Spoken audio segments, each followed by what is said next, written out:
Should you be holding Bitcoin, Cardano, or Kaspa over the next 30 days? Which will bring you the best return on investment? Should be a very interesting conversation. We're joined by two guests today. We got Seth, Mind Your Biz, as some of you know. And of course, we have Forrest joining us for Forrest Friday. We have RFK making his big announcement over the next 20, 30 minutes. We'll see what he does. Will it pump the markets? Will it bring the markets down? Jerome Powell had a speech at Jackson Hole. What can we expect going into the end of the year? Are we gearing up for a massive rally in the cryptocurrency space as Bitcoin crosses over $63,000? Sony, the media or the tech conglomerate, they have entered into the layer 2 space.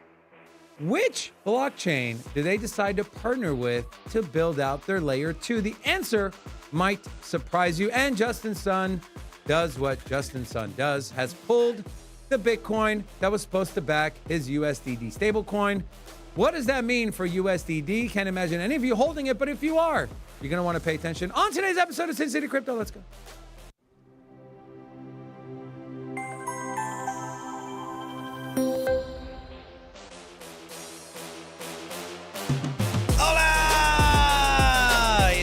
Big Rob back in the house. Welcome to Sin City Crypto. If it's your first time checking us out, we're the entertainment-focused cryptocurrency channel. We take old, boring, and stale information and repackage that thing up in a fun Vegas, win a lot of money, and go home hungover kind of way. $63,000 Bitcoin. It's here. The bull market is back, baby. What's that? We're here. Y'all feeling the vibe? Y'all feeling the energy? No, that was pretty cool. You know what? I am so excited. How long have we been since we got to 63,000? It's been a few weeks, but anyways, doesn't matter. It feels like a few months, feels like a few years, but the euphoria's here, the caffeine's kicking in, and I am very excited. What you looking for, bro? You got like 3 Red Bulls back there? I am ready to go, man. You know, I had a few cups of coffee this morning with my boy Seth. So then why is he not acting all crazy and rowdy? Hi, Seth. Hey, how are you? I'm doing great, actually. Welcome back to the studio, man. Hey, Can you not give him 2 cups of coffee before we do a live show? I'll do my best. I mean, seriously though, it was hard this morning. I was ready. I mean, how was the coffee? Rated 1 to 10. I know I'm a coffee connoisseur. Honestly, we're gonna go fractional. I mean, in honor of the Olympics, it was like a 9.8. We're pretty damn close to a 10. Honor of the Olympics. Was it better or worse than that Australian breakdance? Oh man. It was mildly worse. Mildly worse. We also have Forrest joining us as he does on every Friday. Forrest, it's been a while, man. We miss you a lot. Welcome back, my friend. How have you been? I've been doing good. I'm trying to get centered on camera here. Oh, you're good. Yeah, it's been good. It's just been kind of slow markets, but we're pumping today, so we'll see how this shakes out. Why do you guys think? Okay, let me ask the 4 of you, the 3 of you. Why do you guys think we're pumping? Fed. Jerome Powell. Well, Yeah, so we have here the Jerome Powell has come out and said that, he indicates interest rate cuts, plural, that's multiple cuts coming ahead. And there is talks of a 0.5% rate cut as the first cut. not going to happen. Hey. Unless unemployment is like I'm just saying, man, it's closer to 5 than not closer to 5. And also, you have the stock markets rallying as well. So, then you have NASDAQ up 1.2%. So nice green day. The Russell up 3%. So, the stock market's nice and green. They're reacting very positively to the announcement of rate cuts. Also, you have the Donald Trump effect where, RFK is, seems as though he's bowing out from the race.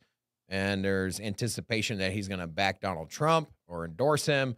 I think that just simply backing out from the election, there's a lot of votes up in the air. And I think that those voters are probably going to lean more Trump. So we know that the stock market has rallied when they anticipate Trump to get in office. Let's not forget, Trump did print $3.5 trillion worth of notes during his tenure at the Oval Office. And so the economy did pretty well, did well for the stock market when he was there. And so if he comes back, well, we turn the money printer back on. He said he wants to get rid of Jerome Powell so that way he can, influence the rates a little bit more himself. And so I think that is something that's on the table. I think that's So your answer is rate cuts? Rate cuts for sure. Rate cuts, and also RFK, man. And that's what I was saying, is that the market anticipates that Trump is probably more likely to win the election With RFK dropping out. And we've seen the Trump effect when it comes to the markets, and that has been bullish for the markets. So you take the two together, $63,000 Bitcoin. That's why we're here. Wow. Seth? Yeah, I think it's in a word, cuts. Yeah, pretty much. Cuts? Yeah, it's the cuts. See how simple that was? Forrest, what are your thoughts? Why do you think we're seeing the market pump here, man? Two things: Trump and cuts. Rate cuts just sending DXY down. So like DXY is tanking right now. It's almost down 1%. That's the main thing. Inversely correlated with Bitcoin. And then obviously Trump and RFK being super pro Bitcoin, and Trump odds going up recently is always going to be a good thing. So then speaking of Trump, that coin is straight pumping right now. It's at $4.05, up from a lot of big buy orders here. $50,000, $4,000, $6,000. And so this is something that's, if you've been watching our channel, this is something that's been on your radar, thanks to Forrest, since sub like 20 cents, sub 30 cents, something like that. So if you've taken profit, congratulations. If you're still in, also congratulations. Don't forget to take profit. And so I do want to ask the chat, where do you think Bitcoin's price will be by the end of the show? Do you think we reach $64,000? Put a 1 in the chat if you think we'll go to 64. Put a 2 in the chat if that ain't happening here, bro. Wow. I agree. I think it's more of the Trump than the cuts. I think the Trump effect of, because you take a look, especially in the crypto markets, right?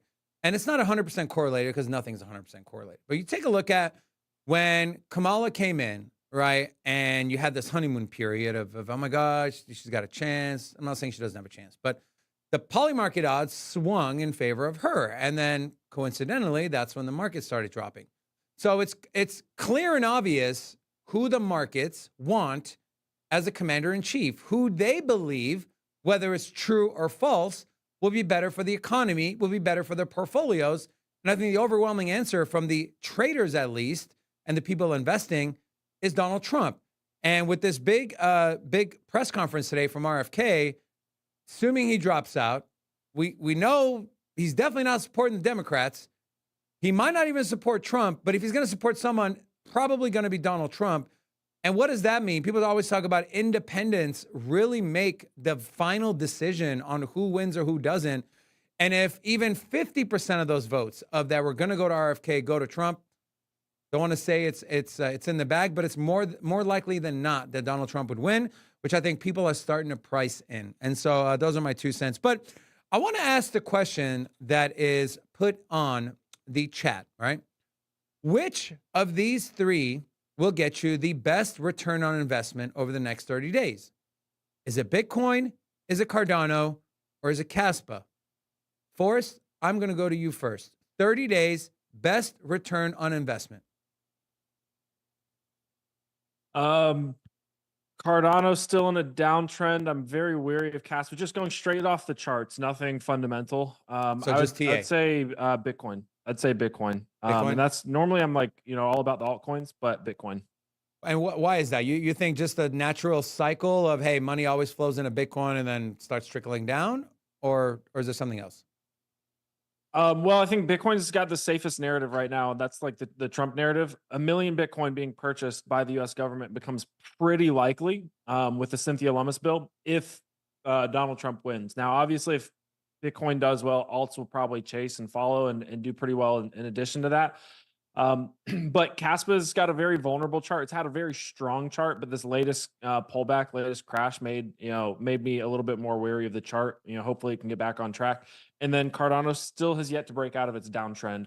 If Cardano breaks out of its downtrend on like the daily and the weekly, then I'm much more open to being bullish on it. But I try not to long things that don't have like solid market structure. And right now, Bitcoin's got much better market structure So yeah, just higher lows and higher highs. Simple as that. Not saying Kaspa and Cardano can't outperform. Not bearish on either of them. But I think Bitcoin's the safest until we see those trends flip bullish for Cardano and Kaspa. Awesome. Before I forget, because if I forget, I'm going to get so much shit. I want to wish Ashley a very happy birthday. It's her big 21 today. So we're hoping she's sipping on a Mai Tai on a beach somewhere in Hawaii. Yeah. Yeah. So Ashley, happy birthday to you guys. Your favorite wish, Ashley, happy birthday. And then we'll forward all the super chats to her today. The ones that are say happy birthday. Look at his face. Look at the face. Wow. Okay. Cool. There you go. What are we supposed to do? Take her birthday money? Happy birthday. Here's a $5 super chat. Do we just pocket it? Fair enough. Seth, you don't have a chart in front of you. No, I don't. Kaspa, Cardano, Bitcoin, whether it's narrative driven, sentiment driven, community driven, what do you think is going to bring you the best ROI over the next 30 days? So, and this is where I'm glad that I don't have a chart in front of me, because I'm going to go a little more fundamental than Forrest did. And I'm going to say, the narratives are a lot stronger with Bitcoin right now. There's a lot more being built on Bitcoin in a post ordinals and a post runes world in Bitcoin, where there's more interest in building DeFi and in building new token standards and in building all kinds of stuff surrounding Bitcoin than ever before. More Bitcoin L2 EVM clones than ever before, and more being announced every single quarter.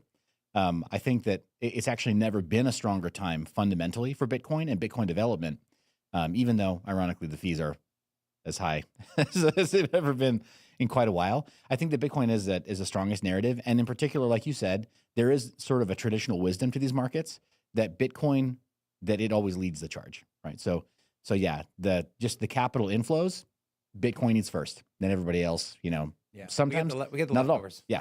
So that's my take on it. Bitcoin. Okay. Usually I go last. I'm going to go second to last this time. I'm going to go with Cardano. And I'm going to go with Cardano because they have a massive, so today's the vote, the yes or the no vote for the Chang hard fork. If it's a yes vote, 27th is when it goes live. We're talking about the final phase of their roadmap. dApps are in place. People are continuing to build. We had the big Hydra Doom demo, right? So we know they can handle it. Although it was a demo, hasn't been implemented yet at scale. We know how Cardano moves. And once it does get implemented on scale, it's going to be amazing. And so I think we're going to see a rush of people try to get in at sub 40 cents, knowing that as an ADA holder, you are going to have a say in the direction of the ecosystem. And I think Cardano has been so undervalued to what they're building. And Charles talked about this all the time. Talked about it a few times in our sit down, is what we do at Cardano, we might not see the fruits of our labor right away, but down the road. And I think it's been 3 years since smart contracts came in. Oh, yeah, 3 years, like 2021. And so I think we're getting to the seeing the fruits of our labor down the road. And just for me, it's Cardano, and that's nothing against Kaspa or Bitcoin. I think you'll make money with all three. Kaspa's had a nice run. I think it's still got a lot of room to run. Cardano's kind of been just teetering, and I think it's about damn time. Robin, what's your? I gotta side with you on this one. I think that Cardano is prime for a breakout. 5 short months ago, it was over 75 cents, and now 5 months later, we're down 50% off of that. I think that fundamentally, nothing has changed in the negative direction. And if anything, there's been a lot of progress with Cardano. We've seen, the Chang hard fork come to fruition. It is here. The time has finally arrived. It's unlocking a lot of treasury funds that can be used for the development of the chain. And also, let's just be frank with it and let's throw some money at marketing, right? I know that, a lot of people have kind of forgotten about Cardano. So I think spamming some content out there, because they have 1 billion ADA tokens. 1.5. No, 1.5 billion ADA tokens getting unlocked there. Think about it. Yeah. At all-time highs, $4.5 billion in their treasury. Yeah. That the ADA holder, is gonna have access. So yeah, I think that this long-term consolidation, there's been a lot of buzz there. I think that retail is going to start kind of trickling in here more recently, especially if we see this Bitcoin movement continue. If we see Bitcoin go, past the 63 to 64, 65, who knows, maybe $70,000 Bitcoin on the next coming weeks. We're anticipating a big Bitcoin breakout. If that happens, I do think that the alts also rally. I think it's time for Cardano to get back into the euphoric, hey, this project's up. Just like we saw Solana move pretty dramatically earlier this year. I think that, I think Cardano really makes up some ground. And then big shout out real quick to Billy, $100 super chat. To be fair, he didn't say Ashley. He said Ash, so we keep it, right? Yeah, he only used half her name, so we're going to keep half of the super chat. There you go. So Before or after YouTube takes 30%? Billy's, man, he's just one of the most giving people. we love I've Billy, met in man. life. Look at that, guys. RFK, ahead of the press conference, says in a Pennsylvania court filing that he will be endorsing DJT, Donald J. Trump. How the markets reacted? Let's look. 63.2. Forrest, can we take a look at a Bitcoin chart? Will this rally, is this just going to be a sustained rally, seeing how the structure is playing out? Maybe, I don't know if you want to go on the lower time frames or higher. Do your thing, my friend, but where should we expect to see a little bit of resistance? Sure. I'll share my screen here. And so what we want to be wary of right here is a stab into the 63K region. And there's really three, it's just structural levels here. There's other levels as well. If we throw on like some basic indicators, like our 21-week simple moving average is coming through this zone. It's usually bad news when you deviate above your 21-week simple moving average and then fall below it. Right now, we are back testing it, right? So in the next, if we keep pumping here by 64K, 64.2K, we'll be running into this 21-week simple moving average. Last time we approached from below, we consolidated below and broke through, ended up going higher, right? So what you don't want to see, if you are a bull, what you don't want to see, and I'll try to remove this and make it a little bit cleaner, is you just don't want to see a bearish back test of this. If we fall back down, so like scenario like this, where we like break this trend line, like we run into our 21-week simple moving average, and then we break this trend line, that's very bearish. That's where you want to be considering like selling crypto, to be quite honest, or, unless you just have like a super long-term thesis, but like long trades need to be, looking for shorts, like that's just super bearish. And that's just like taking out, stabbing and taking out these, previous highs, running into all of this resistance and getting rejected. That is what we do not want to see. What we want to see is, and I was telling you before the show, I want to see this candle. I want to see, or these next couple candles take us all the way to like 66 to 67. There's a lot of liquidity up there. And I do believe if we have the right amount of momentum, we could go up and stab towards 66 or 67. That is what we've seen in the past when we've passed through the 63 zone, right? So down here, you'll see an example. You'll see a setup here off of the bottom, right, where we had the similar ascending triangle, right? The candle that broke through sent us from 62.5 all the way to 66.7, and then we consolidated, and then we ended up going higher. That's the strength that we want to see. Same thing over here. We had this kind of ascending triangle off the bottom, and then we had nothing but strength all the way up until 66. That gave us the room to consolidate and find support down at 63 before going higher. 63 is such a big level that I want to get through it as fast as possible. And then hopefully in the next 24, 48 hours.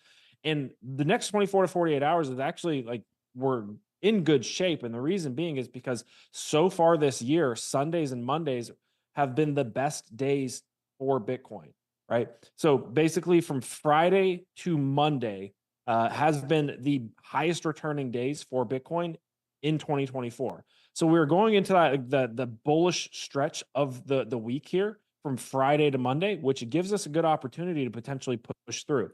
If you are sidelined or you're missing this and you're like looking for a place to get in, I think there's a lot of altcoins that have pretty decent entries still, but you want to probably let this thing settle back down. Right? If you FOMO'd in at 62.7 or 62 off of this initial huge candle coming up from 57 all the way up to 62, you got in late and you had this, huge drawdown and consolidation that you had to sit through, right? We're potentially going to see something very similar here. Bitcoin's probably not going to go straight to 85K in the next 3 days.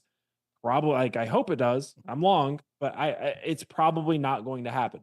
The bull case here is if this runs up to 66, 67, this is where it's going to be really, really hard not to FOMO in. If this thing just keeps running like it is, it's going to be really, really hard not to FOMO into longs up here. That's where you get crushed, and you probably get a correction back down to 64 to back test this 21-week simple moving average. So as of right now, we're in great shape. This is a big level that we need to go through, though, with speed, with conviction, with a lot of volume. And that makes me considerably more bullish than if we just kind of stall out here. If we stall out here below this 21-week simple moving average, clear this one more time before I wrap it up. When we stall out here, we kind of have to be on pause and wait for a big push through versus falling over. I'll say it right now, right? So just so people are super clear. Your signal of, things are not going well is breaking back down below this trend line, right? This trend line right here, we break that back down below it in the next, week or so. That is where you need to be very, very cautious and reassess, your positions on crypto. That would be the bear case. So if you see that happen, that's, I'm not going to tell you to get out, but that is very, very bad.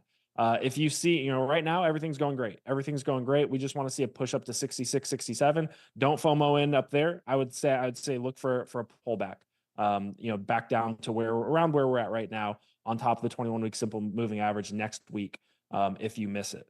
Seth, charts aside, if we do see that breakdown, what do you think will be the cause of it? You think it'll be continued uncertainty in the market? You think it'll be, hey, Fed cuts rates and now we're kind of typically what happens, right? Yeah.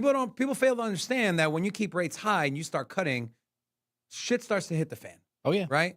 And so you're getting a lot of people now that are looking and saying, all right, we're getting a Fed cut. We're gonna start pouring money into treasuries, lock in that 5%. We're not gonna see those numbers again, probably for a very long time. Yeah. And now they're gonna be sitting on those, and the trading potentially could be happening in the secondary market with them getting a large premium. Yeah. And so that's part of the reason. But if we do see a breakdown from Bitcoin, as Forrest kind of demonstrated there, what do you think would be one or a few of the causes in your mind of something like that happening? So I think we've got a little bit of we've got kind of a fundamental problem with this entire market. This entire run-up has been the institutional bull run, right? First off, retail is frankly not participating, not in the way that we expect them to. And that is in part not because of rates right now. Rates will have a deleterious effect. It's definitely going to help us break down even more, like you're saying, because retail will be hurt even more. Any holdouts from retail who have a position right now, I think we'll lose them when that happens. But I don't think that right now it's going to be like this preventive thing to keep more of retail from coming in. Retail just stopped coming in. Retail is wrecked. Yeah, retail is destroyed right now. Yeah, so like the emperor has no clothes, right? Like we know that, right? In terms of the way that the money's been printed and the way that the bills have been paid for the last couple of years, the double-digit inflation for 2 years straight. Yep. It doesn't matter that we're decreasing rates now. It doesn't matter that we're finally getting it, air quotes, back to within range. Our Jerome Powell's goal of 2% sounds really, really cool. The damage is done. So retail is destroyed right now. Retail's not here, first off. So I just want to put that little fundamental piece out there first. Coming though? No, they can't. The cavalry's not coming, right? Superman's not coming. Retail can't come in and be the exit liquidity for anybody right now. So how do you see this thing playing out? So right now, I mean, a couple things, right? Like because of that fundamental problem, that fundamental attribution error for the entire market, we will not actually break all-time high until not 73K, not 74K. We won't actually break the nominal all-time high of purchasing power until we're in the 90s. We have way bigger problems. Yeah. So we adjusting for inflation, Bitcoin's new all-time high would be $90,000 somewhere in that range. I mean, and Forrest would be, I think, the expert mind as far as that goes to run the full calculus. But yeah, we've got an attribution error. The dollar is bad, right? So yeah, that's the first thing I want to mention there is that like in the short term, we're looking at gains that if you're riding leverage or if you're doing what you have to salvage your portfolio, then I'm not mad at you. Right. But that's kind of what we're looking at right now. It's damage control pretty much only, not up only, damage control only. So yeah, if it does break down, yeah, it might be because of those. Because of retail. Yeah, rate cuts, and because retail is just already too wrecked to join in. But now they might be finishing off some survivors that are still in.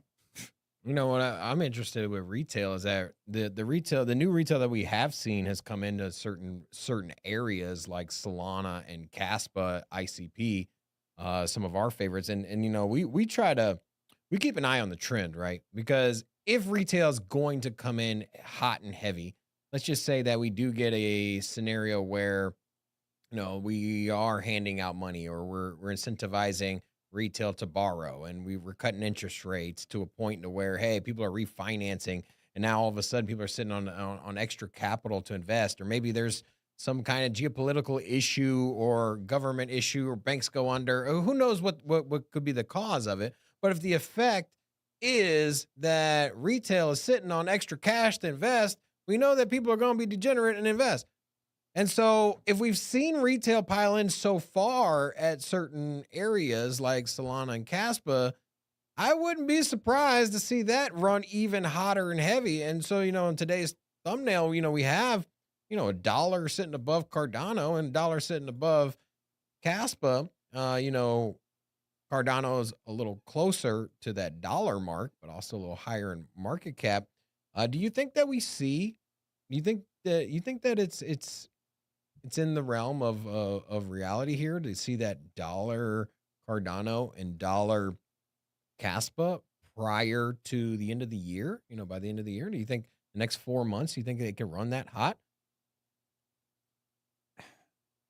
What do you think, man? I say yes. I think that we had this consolidation in Bitcoin. I think once the thing wakes up and we get to that 90,000, We're talking about a Bitcoin 2.5x from Cardano and like a 4x, 5x from Kaspa, 6x from Kaspa. Yeah, I mean, I don't know, man. I'm kind of in Seth's camp as far as retail. you're But a what? hater, But hater, It's not a hater. hater. It's but then Thank you, Rocco. I appreciate it. these two are in cahoots. I swear to God. For me, you know, the one thing with Kaspa though is what they're doing with their industrial initiative. We talked about this on our sit down with Shai yesterday. Is these massive energy conglomerates, right? These like billionaires. You got the Middle East, you got North America, you got you got Marathon mining, and so that might push Kaspa into the dollar range, right? But Cardano, I mean, yeah, of course, I think eventually it'll get there. And once it does go, it'll go fast. But in the next 4 months, in the next 3 months, because we're pretty much already in September, I'm not sure. And I honestly don't really care. I don't care if Cardano gets to $1 by the end of the year. I care. I don't Shoot. care. Hey, my people in the chat. My outlook My on people in Cardano the chat. Do you care if Cardano gets to $1 and Kaspa gets to $1 by the end of the I year. bet you there is a By the end resounding of the yes year. by the end of the No, year. I Put a don't 1 in the chat if that hypes you up. If you like that narrative, You know what you're that a tells fan me? of that. That tells me you just I have a short attention span, if that's what it tells you. Yes. Also, I'd love to give a little shout out to the chat. If you are new here and you know, you're not anyways, we'd love to give some shout outs here. If you're new, say hello. Love to get a little love back to you. We got Lassie, Edward Rodriguez, Alex, Bull Runner, Brian Cassie, Cardano Man, Warren G, Adam Bates, Crypto Tech Audi, Beebs, LB Crypto. Maybe that's Pound Crypto, I'm not sure. But Godfather, and then Clint Justice. Hey, can I throw out an audible Yes, here? and all of you. Hola! Welcome.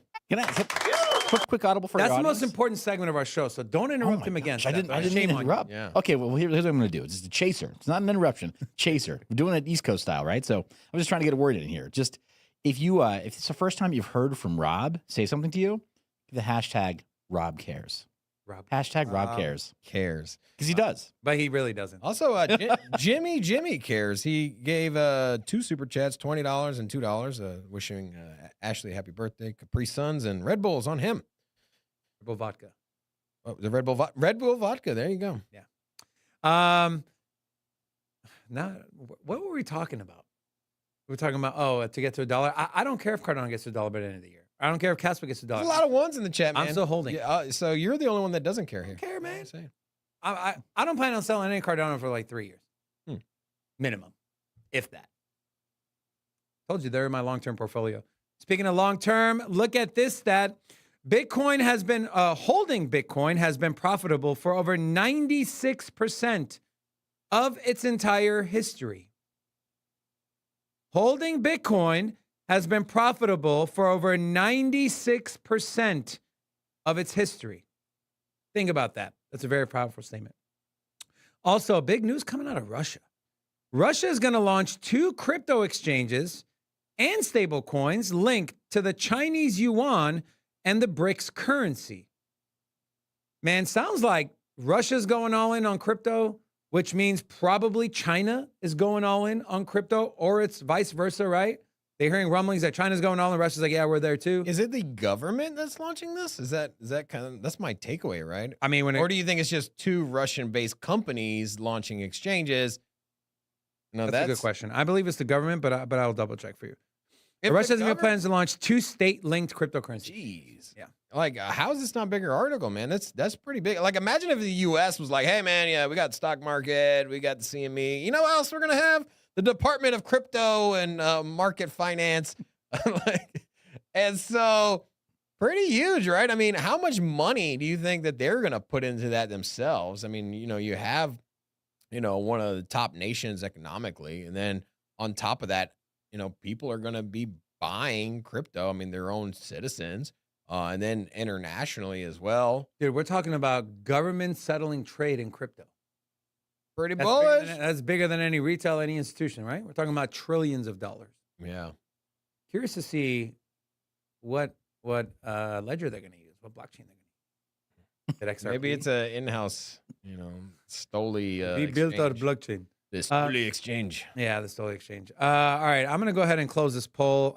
Looks like the question we asked the community, you guys have voted, and 36% of you believe Bitcoin will give you a better ROI over the next 30 days. Second is Kaspa at 34%, and Cardano coming in third at 29%. Thought the Kaspa community, would have rolled up in here hot and heavy and voted on that one. They did. 34%. I thought they would have had. I thought it was taking. They're the leader. Yeah. Well, they're second place. At least they're not last place like you ranked them yesterday. I'm very happy to have fourth out of 5. Very happy to have Seth here because I think this is very important, but this is so out of my realm of expertise. We've seen a few of these, right? One was with like Trust Wallet. The other one was with the Apple phone. Mac users, a new version of Amos malware is now cloning wallet apps like Ledger Live, putting your crypto at risk. Be cautious of suspicious downloads and stay safe online. What the hell does this even mean? If you have a Mac, should you get a new computer? Like Seth, how could people protect themselves from things like this? And what does this even mean? Yeah, this is a tough one. So the Amos software, first off, it's nasty shit. It's bad. So think of if you saw that Jason Statham movie where he's the beekeeper guy, and it's a weak through line, but it's relevant here. You kind of look like him a little bit. Yeah, maybe. Yeah, he's I don't know. He's a little more rugged. My boy, a little more rugged. Yeah. Earth on. Yeah, I'm a little. I've got some anchor today, guys. Sorry, but no Jason Statham. But in that movie, right, the protagonist, he avenges a lady who's been tricked, right? And this Amos software is very similar to some of the stuff you see in that film, right? Where pop-ups, hey, put in your credentials, sign into this app here, and it can scrape a lot of personally identifying information, a lot of private info, a lot of keychain info from your computer. It's really, really bad news. So it's good that you're telling your audience about this because anybody with a Mac needs to immediately question if there are random pop-ups showing up on your computer. You need to question immediately. Oh, did I already sign into that? Do I need to sign in again? Got it. There are ways to detect it, but usually your first indication is something like that, something benign first, where it's like, oh, I thought I already signed in. Don't sign in again. Got it. What would be an example, Seth? Sign into Twitter. Ledger Live. That's what they're telling you is that right now the exploit is making its way towards some of the stuff that we hold near and dear. So if you're a crypto person on a Mac, be very cautious with any of those apps. Something you can do preemptively to make sure that you're not taken off guard by Ledger Live. You can use Ledger just with MetaMask. You can use Ledger as a signing device with other wallets. just get Ledger Live off your system for now because you have to sign into Ledger Live. Right. That said, your keychain is compromised if this thing is in. There's a lot of bad stuff that can happen. Right. So really just make sure that you are checking into your antivirus options for macOS because you are not immune. So Got it. Yeah. Amazing. Thank you, man. Yeah. It's very important because, like I said, I'm not going to sit here and pretend like I'm an expert on this, but we definitely don't want anyone in our community to come in here on a live show and be like, guys, my computer got hacked. I lost all my money. With that being said, guys, let's take a look at the markets. Robin? All right. So, Bitcoin, solid performance today, and you got 63,200. You take that big look, the move. I know Forrest take a look at the at Bitcoin chart just a minute ago, but hey, just a few hours ago we were at 60,000. Now we're at 63.3. So, quite substantial there. Wondering, will we get to 64,000? I asked that earlier. If you missed out, now's your chance again. Put a 1 in the chat if you think we'll get to 64,000 by the end of the show. Put a 2 in the chat if, that ain't happening. All right, so you got Ethereum also moving in sidestep with Bitcoin, up 4% on the day. We're starting to get around this big, support and resistance zone. I know Magic earlier this week was talking to us about Ethereum in the $2,800 range. We're right around that spot. So, what is Ethereum going to do? Will it get back over $3,000? Very interested to see that. I still think this is an extremely undervalued project. You got the ETF. I think the ETF is going to take off, especially if we're starting to see the NASDAQ run. If we're starting to see the stock market and the S&P 500 get back on track. The markets are anticipating the rate cuts. The markets are, people are just investing. Keep an eye out for the Ethereum ETF.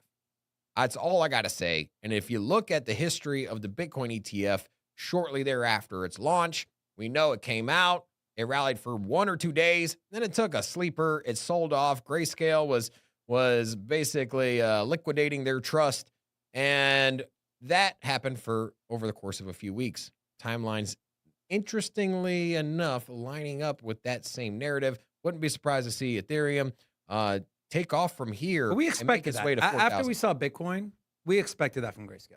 Yeah. I don't think anyone would be taken by that. And so it's following that playbook. There's one example of what a crypto ETF does. We saw that in Bitcoin, and right now Ethereum is following in its footsteps. And if we see a similar performance, we're going to see a $4,000, $5,000 Ethereum, right? And so, and so, what a great return, a 2x from a mitigated risk product, which is Ethereum. I feel pretty comfortable buying Ethereum. I don't think the thing's going to be compromised. So, get in now, $2,500. And Vitalik's been bull posting too. Yeah, he has been bull posting. And so, you know what I mean? What a simple come up, right? 2x. You put $5,000 in Ethereum, and then you sell at $5,000. You make it 2x. You make $10,000. Or come out with $10,000. Come out with 5. Or start with 5, come out with 10. So back to some of the altcoins that are popping off. You got artificial super intelligence. This is one that we have covered quite substantially. This is the merger between the Fetch AI, Ocean Protocol, and which one? Singularity. And Singularity Net. And so the three of those have come together to make the Fetch token. This one's up almost 50% on the week. So massive performance here from this. This chart is absolutely gorgeous. And then, you look at this is on the 1 week. From 80 cents to $1.20 basically. And then, you can see that, you can see that, it did have quite a spill off. Was that in a week? That was 80 to $1? in a week. So, is the AI narrative circling back around? We saw it run very hot and heavy. Well, here's the thing, earlier Rob. in this year. Here's the thing. Apple is supposed to be announcing their new the iPhone 16, which is going to have OpenAI integrated, a lot more AI. So I think the AI talks are going to, I don't think they've gone away, but I think they're going to continue to ramp up. Yeah. And people are going to look in the crypto space and be like, okay, AI, damn, Apple's doing this person's doing this, new Grok coming out. Oh my God, what's the best AI plays? I think ASI is one of them. I think ICP is a great one. Why the hell is ICP left off of these AI category lists? Me and Seth were actually talking about that last night. It makes zero sense on how they're doing their AI natively on chain. It's impressive, right? And it's No one operational. else is doing it. And it's not even a theory. It's Like it's, Arweave it's had to working. create the super AO supercomputer to do it. ICP is like, yeah, we can do it now. We're good. Now, also, just to circle back around, take a look. And so on the gainers, you do got Gala up as well. I know we got a lot of Gala fans in the chat, up 15%.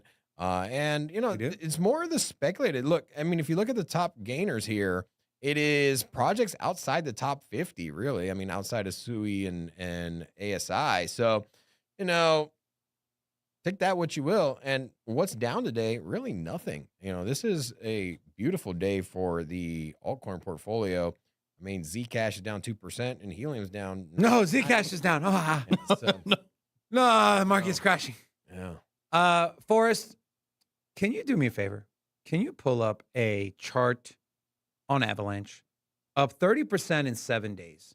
We have the big news from Grayscale launching a trust. And I know, Forrest, you were pretty bullish on Avalanche. And I don't know if you flipped your narrative, but I know that's a project you've had on the radar quite substantially. I remember you were talking about Avalanche in the middle of the bear market, and you were like, man, this $5 Avalanche is an absolute steal. And you're up a 5X on that. Yeah, I mean, and I remember that. I remember like, yeah, his $5 is pretty discounted. But Forrest is a straight gangster.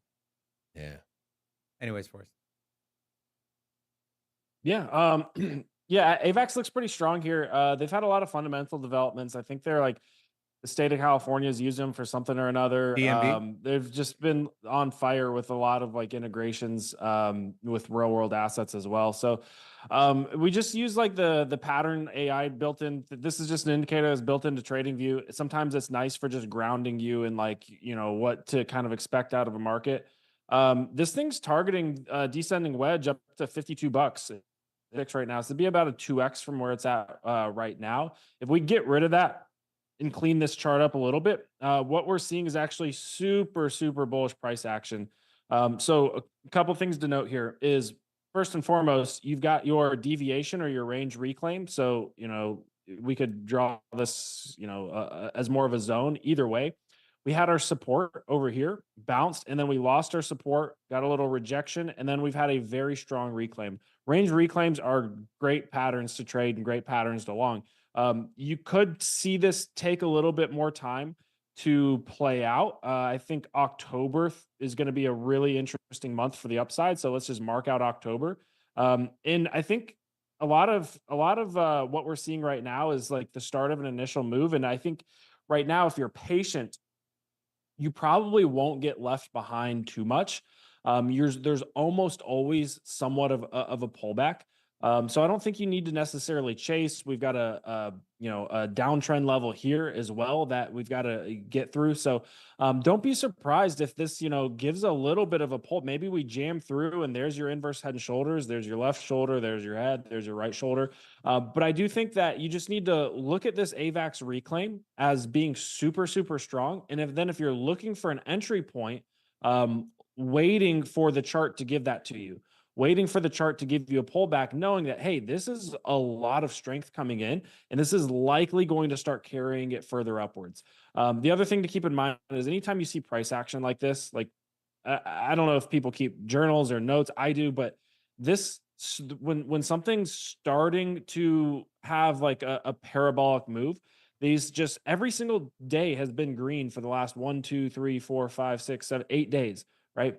And each of these candles is growing in size. This is usually a very, very good sign that you're, potentially going to, see further upside. Whenever you just see like this right here, that is a sign that buyers are coming in aggressively. Buyers are coming in aggressively, where you just see a ton of green candles coming in all at once. And we have an indicator for that, that just counts the number of green candles, and it can be, super simple, but we're starting to see that of the last 100 4-hour candles, right? We flipped into positive territory where, we were all, more red candles than green candles down here. But then we started seeing a trend where there was more green candles than red candles. And that, as soon as that started trending upwards, right, you had that divergence where price was still kind of going sideways a little bit downtrending, but we were seeing that there was more green than reds coming in. And that's a very good indicator that things are going to start moving upwards. But aside from just on the 4-hour, the short-term time frame, we're seeing a lot of green candles come in. And I know that sounds super obvious. Hey, green candles are bullish. Yes, they are. They're very bullish. Especially when you get nothing but green candles for an extended period of time. So this is showing that there's a lot of appetite in the market for Avalanche that is potentially mispriced down here. But I do think you don't have to necessarily chase this. I'm not going to say that this is not going to just continue to rip upwards, but you probably want to wait for a pullback, whether it's like this, whether it's like this, or something like that. Wait for a nice solid pullback. Wait for some 4-hour or 12-hour red candles to long this. But this is a very bullish range reclaim. Things are looking great. I'd just say, hey, this is October. October's probably going to be a bullish month. If it's anything, it's a top performing month for I think stocks, but definitely for Bitcoin historically.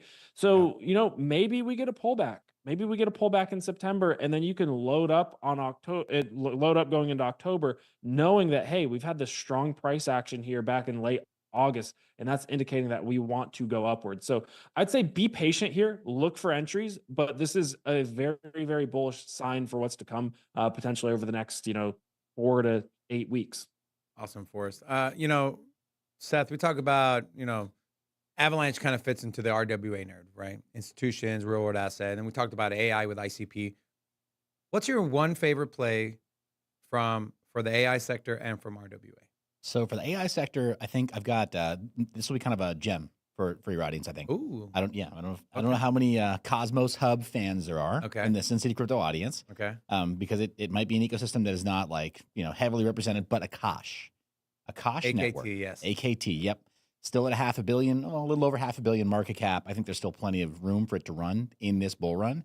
And I think that what Greg Osiri and his team are doing is admirable. They're adding features far faster than a lot of competitors are. One case in point is, like you're saying, with AI models that people actually want to use.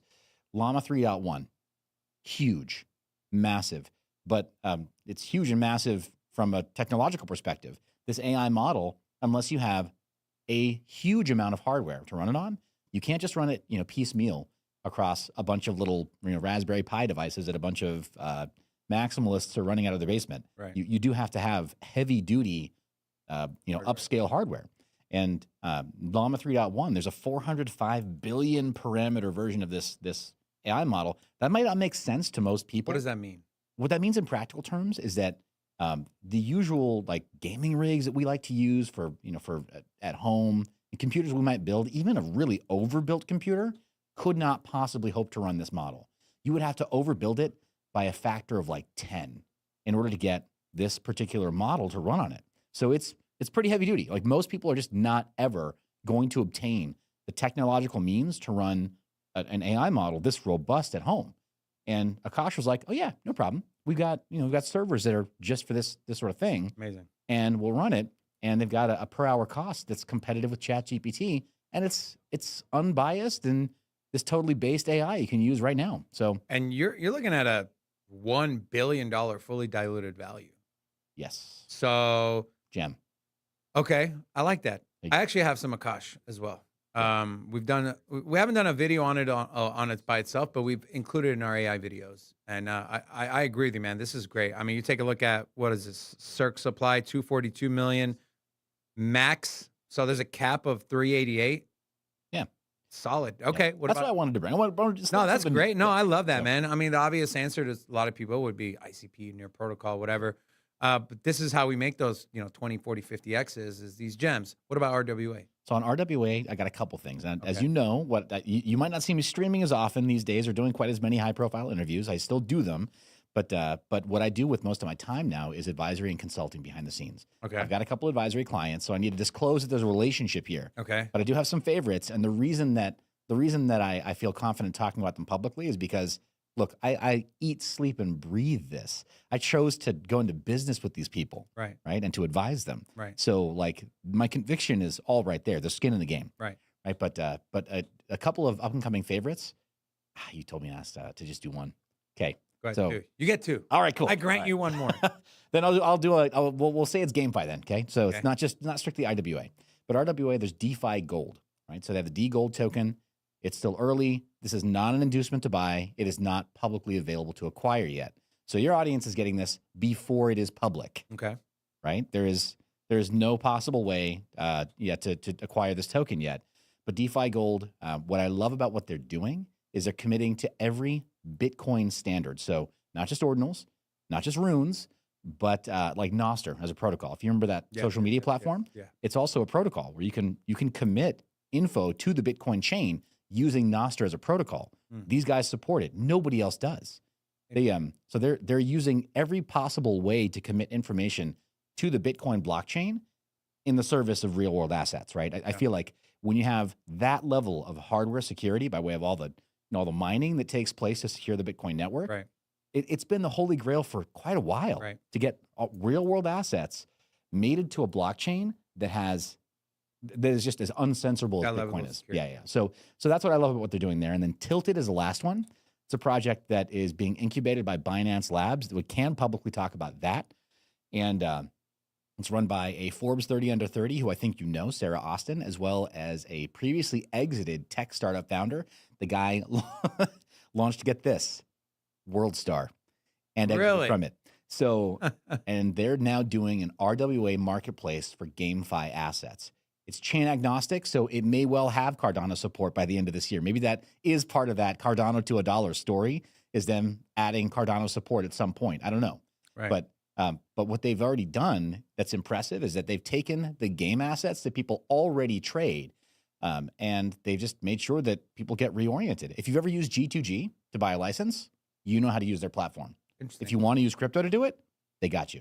So I love what they're doing. I mean, I'll sound like I'm talking about my kids in a second here, but like, yeah. So proud of them, man. They're amazing. They really are, though. Some good gems in there. All right. Okay. I've been bullish on Akash. The other two, I've never heard of them. Tilted, I was looking at it. Yes, you're right. It is incubated. Looks like they're raising about $100,000 during their initial DEX offering coming up soon. And then I'm just kind of looking at some of their stats here. Obviously, Binance and then CitusPad. Not familiar with those guys, but interesting. I'll definitely put these on my radar. Yeah. Since we can't buy them yet, I'm a degenerate at heart. So yeah. Well, just to be very clear again, none of what I said before is an inducement to buy. Nor did I mean to implicate you in inducing anybody else to buy these assets. I appreciate you mentioning though that you're working with the first one. I think a lot of people wouldn't have said anything. Like, yeah, buy this one, knowing that couldn't be me. Yeah, I know. That's why we love you for it. We also love Forrest as well. I want to talk about Sony. Sony Group. Well, actually, let's start with this. Sonium. Sonium is here. Introducing Sonium by Sony Block Solutions Labs, building a public Ethereum Layer 2 next-generation blockchain ecosystem designed to invoke emotion and empower creativity. It aims to connect Web3 and everyday internet services, making blockchain technology more accessible to users globally. Go mainstream with Sonium. There's a little promo video. Let's watch. Just in case it's copywritten. Transcends the boundaries of Web 2 and Web 3. Opens value, unites people. A lot of buzzwords I'm seeing. Shared goals. Okay. So the interesting thing with here is, what are they building on? Who are they using to build? Okay. So they're using platforms. So a couple things I have here. So from Block.co, global conglomerate, Sony Group, in a joint blockchain venture with Startail, announced the development of Sonium. Upon launch, it plans to deliver Web3 apps across a multitude of fields, including entertainment, gaming, and finance, leveraging Sony's global Web2 presence. This is a quote from Sota Watanabe, the founder of Astar Network. I'm sure you're putting the pieces of the puzzle together now. Sony Group has a strong distribution channels in multiple industries and existing users in our daily lives. Through Sonium, we will make something people want and go mainstream beyond Web3. Who is Astar a parachain of? They are a parachain of Polkadot. So seems like they're using the Substrate software developer kit to build it out.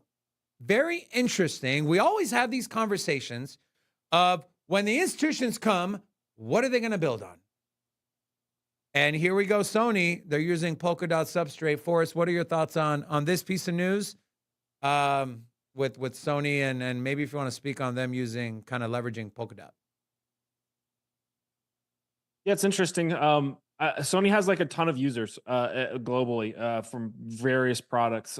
So that's like as far as just getting more people onboarded into a blockchain ecosystem, that's the most interesting part of this to me.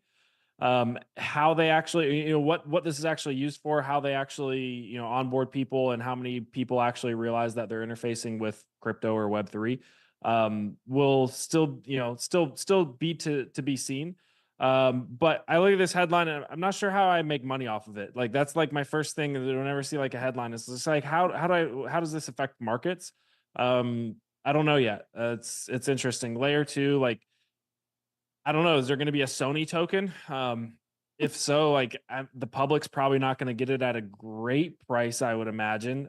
So I don't know. We'll see. It's something definitely to keep an eye on. Down the line, could it be integrated with a gaming console, PlayStation? I don't know. Right. Yeah, just a lot of unknowns still here. So, but it is interesting, and I think it's actually when you bring up PlayStation, does have interesting implications for like gaming in particular, like actually onboarding, like actually making a pay to play or Web3 gaming experience more accessible to games that are building or more like the average studios, like the Web 2 model works great. You sell skins, you have Fortnite, like they're not Web 3 and they still make a ton of money. So making, Web 3 a little bit more enticing or available to some of these people and some of these studios could be interesting and good for the space, but a lot to be seen here. RPK, you have thoughts? Oh, Sony's kind of fallen from grace as far as the tech leader. In the 90s, I mean, they were at the forefront of music, televisions, electronics, just in general. And, they I think missed the boat on the smartphone. And I think that because the smartphone had eliminated so many pieces of electronics in our life, I think that's where they had fallen behind, right? I mean, how many people would have a home computer or a PC if they didn't have a smartphone? I think everyone would, right? But it has replaced the need for that. It's replaced the need for a Walkman or, what their bread and butter was in the past. Sony Walkmans. Yeah. And so, I'm sure they're looking for another entry back into the digital space, right? Into technology. And so maybe this is it. Maybe they get back into music. I mean, that's where I think Sony is well positioned, right? Because I mean, outside of the PlayStation and their cameras department, what does Sony have, right? They don't have a lot. They don't have a lot of verticals anymore. At least they're not dominant. Nobody's buying the Sony TVs anymore. I mean, they have them, but I mean, you got the Sony Bravo TV, but it's I buy Samsung. Samsung is LG. They're now the front runners. What about Hitachi? You would, right? Well, my dad, his first TV he bought when he came to the US was a Hitachi. Well, yes, I don't know. I mean, they're still around. I know. That's just it. I mean, by the numbers, they're gracing more walls than the Samsungs. I would just say that Sony needs to have a unique product, right? Because if they just come out and they just offer another chain or another product that's already in the market, they're gonna fail, right? And just because they have the name, I'm sure they'll get some traction. But if they bring something innovative, I mean, they've been very innovative in the past. And they were the Apple before Apple was around, right? And so they're the ones that pushed our industry forward as far as technology. Can they get a little bit of that spark back? And if they do, and they come out with some kind of new blockchain technology or integration that makes sense and that onboards users, then I wouldn't be surprised to see Sony be a household name in blockchain. But very early to tell. I wouldn't jump the gun here. I would kind of let this materialize. And then if you see that it's getting market adoption and they have something that's really revolutionary, then maybe, hey, you know what? I'll get exposure if they check the right boxes on the build out and roadmap. Seth, any final thoughts? Kind of wrap this topic up here. Yeah, man. Sony. I mean, I like that Rob brought up a lot of the receipts of Sony being the tech giant that we all remember them to be, and having a couple of. I mean, it was more than one fumble, man. They've lost a couple of verticals. They had the Vio line of the laptops. You remember those? Yeah, it's high end. And then with the phones, they had the Xperia line, which, if you're into sort of like modding phones and Android open source project, a lot of their phones were really great for that scene, but that era's over. And before that, with digital video, they attempted to install a couple of standards for codecs, for video codecs, that just never took. And it's kind of a typical Sony thing, this motion to be like, well, you know, we're not the first ones to get into this new whatever product category, but we're going to be the best. We know we will be. That kind of like whatever, like drive and charge. So this wouldn't be the first time that Sony has entered too late, and I think that's what we're seeing. It'll be interesting to see if they do get a token or what's going to happen. But I like Forrest. He's like, I don't know how I'm going to make money off this. I love that. That'll do it for the show today. Gentlemen, thank you guys so much for joining us. Before we log off, I do want to give a big thank you. Today's show is brought to you by CAMS, Blue Wire Technology, our solo telecommunications networking partner here at Sin City Crypto. This 4K stream that you're watching on your TV or your high-resolution screen or whatever you're watching it on would not be Sony possible. television. Would not be, or Hitachi would not be possible without CAMS. If you run a business, you want to maximize your networking, IT, and cybersecurity, visit bluewiretech.com. There is a link in the description of this video. Gentlemen, Forrest, not you, Robin. Forrest and Seth, thank you guys so much for joining us. Always a pleasure having you in studio, Seth. You're one of the few people that every time you're in Vegas, you always stop by, and we really appreciate that. No, I really appreciate you. If the audience doesn't know and you're not already subscribed, like, what are you doing with your life? Be subscribed now. Pretty sure they are. And also, Forrest, if you're not following Forrest, Sistine Research puts out amazing threads on X, also does live streams as well. There was a super chat, $5 from Kit Kats. They asked, is Forrest doing an article or has a segment in the upcoming Crypto Almanac? What do you guys think? The guy has literally joined us every single Friday. As soon as we brainstorm the idea, we're like, Forrest, this is what we're doing, man. Yeah. You know, I would like to formally ask, Seth, would you like to do a write-up on privacy and how to do Bitcoin in our almanac? Let's go.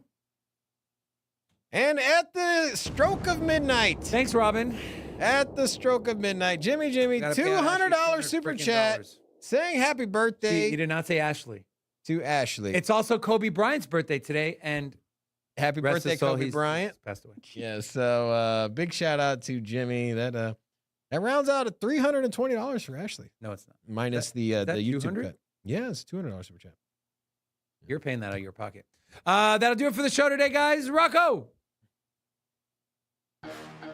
Thank you so much for tuning in. Big thank you again to our two guests. Got a Hedera video coming out in about 1 hour. We love you guys. Have a lovely weekend. We'll see you on Monday. Peace. Sin City Crypto.